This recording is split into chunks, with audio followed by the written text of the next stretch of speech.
So hello guys, চলেছি একটা ছোট্ট মিনি ব্লগ নিয়ে। ভিডিওটা স্কিপ না করে অবশ্যই দেখবে, ভিডিওটা মজা লাগবে, ঠিক আছে? তো এই দেখো, আমার বোন আমার হেয়ার স্টাইলটা খুব পছন্দ হয়েছে, তাই বলছে দিদি আমাকে একটু হেয়ার স্টাইলটা করে দিয়ে না। আমি ঠিক আছে, কোনো অসুবিধা নেই, অবশ্যই করে দেবো। কেন করে দেবো না? তুই না আমার আলোদ্দাম বোন।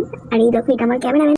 সো আমরা বেরিয়ে পড়েছি। আর এই দেখো, এই পাশেও একটা মাঠ, এই পাশেও একটা মাঠ। তো মাঠের মাঝখান দিয়ে আমি যাচ্ছি একা একা।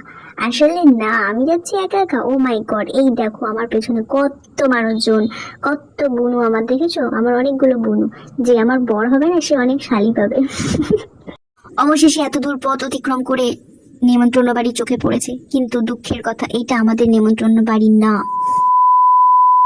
কীর্তন বাড়ি এসেছি, কীর্তন বাড়ি। কীর্তন শুনছি আমি আর আমার আলুরদম বনু বসে বসে কীর্তন শুনছি।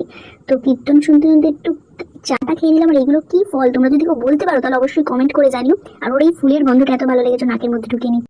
আর এখানে কীর্তন শেষই প্রায়, আর আমরা খেতে বসে পড়েছি।